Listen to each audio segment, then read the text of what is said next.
สวัสดีค่ะคลิปนี้แอดมินมาอัปเดตเรดาร์ฝนค่ำคืนนี้ของภาคเหนือและภาคอีสานนะคะเนื่องจากวันนี้ก็เป็นอีกหนึ่งวันที่ยังคงมีพายุฝนฟ้าคะนองเราไปรับชมรับฟังกันเลยค่ะเริ่มที่ภาคเหนือตรวจพบกลุ่มฝน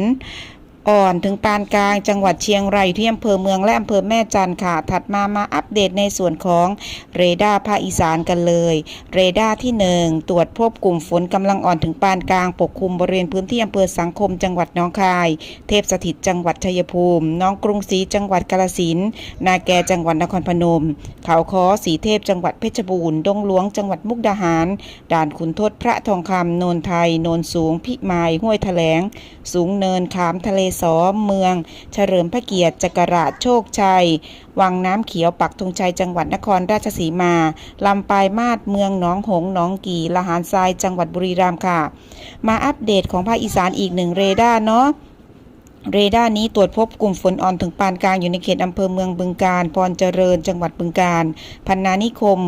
โคกศรีสุพรรณจังหวัดสกลนครเมืองนครพนมปราปากเรนูนครวังยางนาแก่ธาตุพนม